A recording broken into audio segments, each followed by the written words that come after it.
so we are back and we are now on the last parts na. So we are going to compute for the theoretical yield and the percent yield. Now theoretical yield is from the word theoretical, mo ni siya ang dapat nga ma-produce kung ideally kung kani siya ang number of grams or moles sa mga reactants nimo, tapos mo to siya ang imong yield kato imong products. This is theoretical. Now ang kalahian is actual yield, which we are going to discuss later, is ang actual yield mo gina siya ang nakuha after the experiment, no? So mo na siya ang nakuha gid sa laboratory or after the reaction, mo lang na ang nakuha. Sometimes more than the theoretical yield, sometimes less than the theoretical yield or ang ideal na to nga makuha nga number. Kaya nga naman, unsa man mga factors nga i-consider. Sometimes because of the environment, maybe dili controlled ang environment, that's why medyo napalid ba ang uban nimo nga mga reagent or reactant mo na nakulang, no? Or nagsobra na dungagan bagamay o mga foreign na mga substances. That is why dili gid siya makuha og 100% ang ato ang theoretical yield in comparison with our actual yield. But before we move on to that later, let's first get our theoretical yield and let's follow the following steps. First, check if the chemical equation is balanced. Always din na siya, no? Second, use the mole value of the limiting reactant. That is why we need to determine the limiting reactant because we are going to use that value para makuha nato ang theoretical yield. So, use the mole value of the limiting reactant and find the amount of products obtained in moles. So, this is a mole-to-mole conversion, no? Mole of your limiting reactant to mole of your product. Now, how are we going to use? You are going to use the mole ratio, no? Ang mole ratio sa imuhang limiting reactant and sa imuhang product. Lastly, convert the mole value of the product namin siya into grams because theoretical yields kay in grams ang iyang unit. So, unsa tong gamiton? We are going to use the molar mass of the product. I'm going to show you later how to get the molar mass of the product using the individual molar masses of the elements in that molecule or product. So, let's move on. Now, for our example, we are going to use the same reaction kaganina, no? So, kung same na atong reaction, namatay mga values nga ato nang nakuha kaganina, such as this one. Nakabalo na po ta kaganina nga between aluminum and Cl2, your limiting reactant is Cl2 with a value of 0.0599 moles of Cl2. So, what are we going to do now? Find the theoretical yield of AlCl3, which is our product right here, when we start with 4.25 grams of Cl2 as our limiting reagent. So, dali tugan niya kung kinsa si limiting reagent. Siya si Cl2, and we have a value of 4.25 grams. So, kanina itong gamiton, and we're going to go through with katong gibuhat na ganina. No? So, ang ato ang gibuhat is, gibutang nato ang atong given na unit dinhi. Gi-times nato sa iyang molar mass gamit ang periodic table. Gibutang nato sa ilalom ang imuhang parehang nga unit dinhi, which is in grams. Tapos ang atong gibutang sa ibabaw ang imuhang 1 mole of Cl2. Sorry, the Cl2. After which is yes. Kaning 70.90 grams of Cl2, this is already 35 ang Cl lang yun class, ang Cl lang yun is 35 point something pa. 35.45.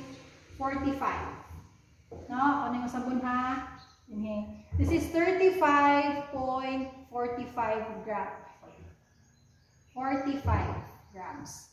Now, manong nahimo siyang 70.90. Muna ako nakaligtaan dahil kaganina. I'm so sorry. Because your molecule is Cl2. That means 2 atoms of Cl. That is why si 35 times 45 na isa ka Cl, no grams of Cl, D times 2. That That's why you get the 70.90 grams of Cl2. Muna ko nakaligtaan kagay na. I'm so sorry about that. After that, atong i-cancel out ang imong mga units. No? Pagkahuman, i-multiply ang tanan numerators and then divide with the denominator. And we get the mole of Cl2, which is 0.0599. Okay? So, natin given na siya. Muna ni siya. No? Ako aning tanggalon. Muna ang first nga part. No? So, ato ni siya i-erase na. The moment ipibigay mo pa ganina para madungagan ko itong space. So, now you have your given, which is mole of Cl2 is equal to 0.0599 mole Cl2 or 5.99 times 10 raised to the power of -2 mole of Cl2. Karon, ang second part is use the mole value of the limiting reactant and find the amount of products obtained in moles. So, gamiton nato ni siya, kaning mole of Cl2, no, 0.0599 mole of Cl2, and then i-multiply daw nato siya sa mole ratio sa imong limiting reactant ug sa imong product. In this case, mo man ito ang reaction. Ang atong gamiton dinhi kay kani, coefficient ani, o kani as your mole ratio. Ngano man, ma'am? It's because the Cl2 is your limiting reactant, whereas your AlCl3 is your product.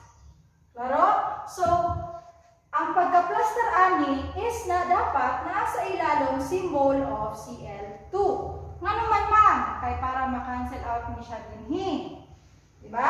That is your given unit. Tapos, atong desired na unit is mole of AlCl3. Klaro ba na? No, mo man itong gusto makuha. Diba? Mo na itong gusto i-obtain ang theoretical yield of AlCl3. That's why, dapat ang atong kuhaon ang mole sa AlCl3. So, pila ba ka moles ang Cl2? Na kay 3 moles, kada tulo ka Cl2, makaproduce ka og duha ka AlCl3.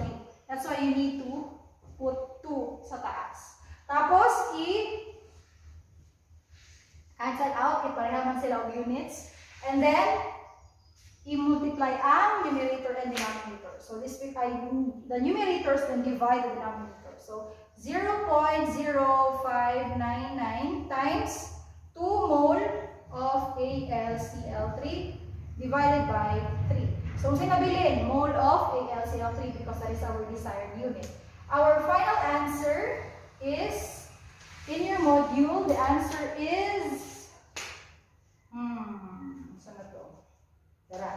our answer is 0.0399 moles of AlCl3.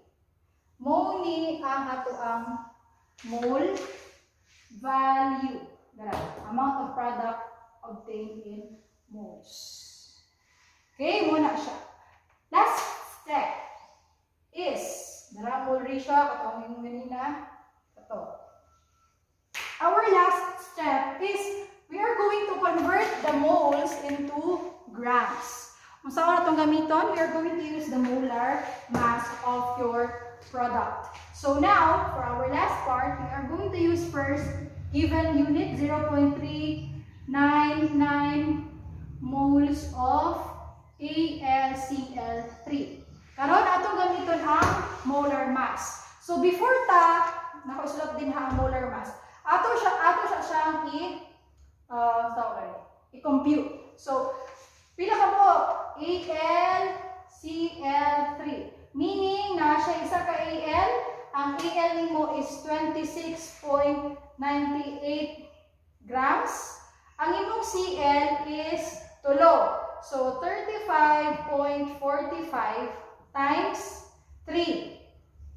I-times 3 sa nato ha. Okay? Pagkahuman, pila man ni? This is going to be, pila gatong ganina, 70.90 plus 35.45.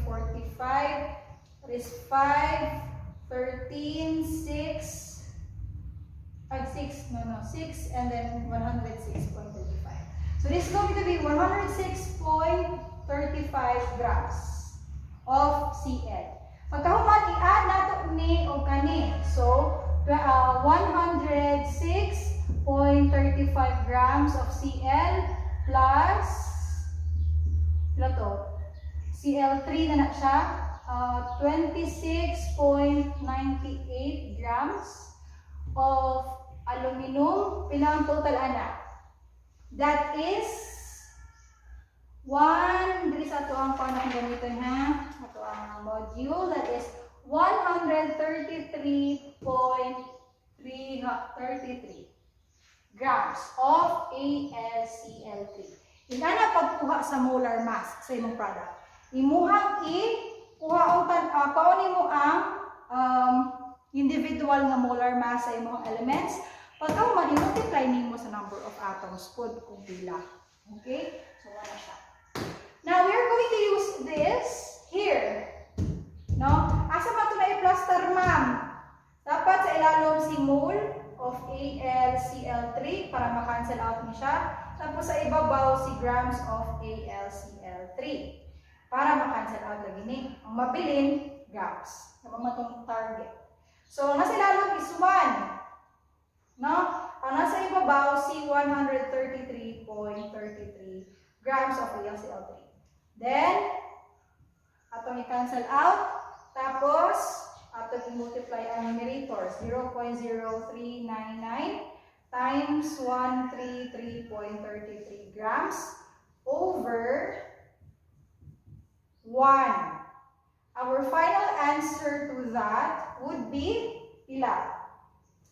5.32 grams of AlCl3. Ayun. That is how you got our theoretical yield.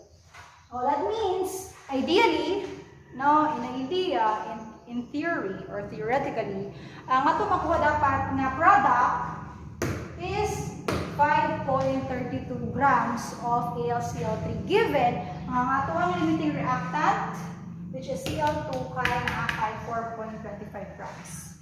So now we are going to proceed with calculating for the percent yield.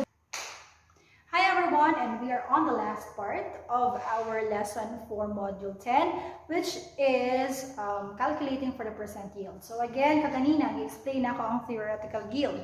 But for definition, formal, is the theoretical yield is the maximum amount of product you would expect from a reaction based on the amount of limiting reagent.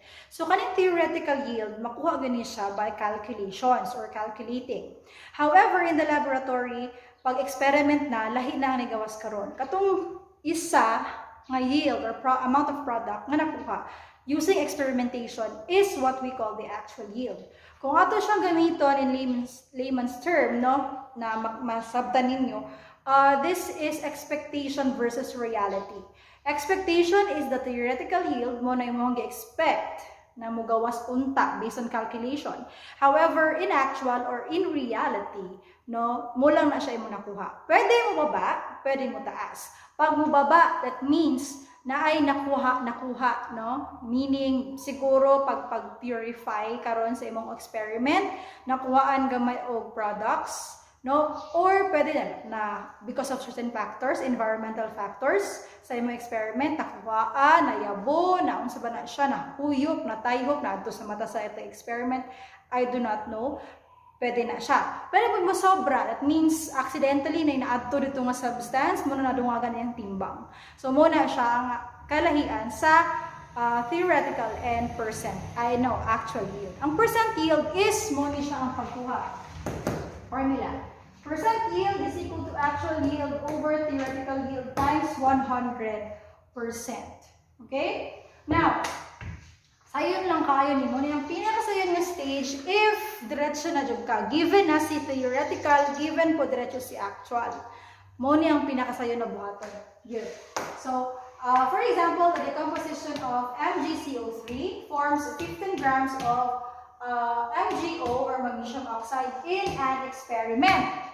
Ibig sabihin, si 15 grams is your actual yield because this was obtained from an experiment. Whereas a theoretical yield is known to be 19 grams. What is the percent yield of MgO?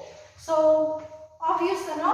Unsa si 19 grams. So, atong given is the actual yield and the theoretical yield. Ang atong actual yield from the experiment, that is 15 grams of MgO. And for your theoretical yield, that is 19 grams of MgO. Following the formula, no, so yun na lang kayo. Atong motto is actual over theoretical. So 15 grams over 19 grams. Makancel out na siya times 100%. So ang final answer ana is 79%. So that means nga ni gamay in actual compared sa ato ang expectation. Ang ato expectation is 19 grams. Kaso in reality 15 grams lang ang na-yield after the experiment.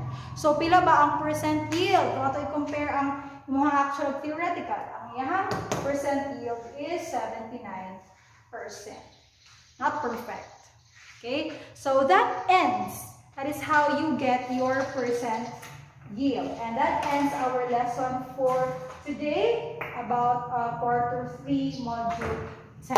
So I'm going to see you in our next supplemental videos. Thank you very much for listening. I hope that you learned something. If naglisod gihapon mo after my explanation, you can search for other videos available on YouTube or any any platform na yung gusto na tanawan. Okay, so that ends my video for today. Goodbye everyone and see you on our next video. Bye!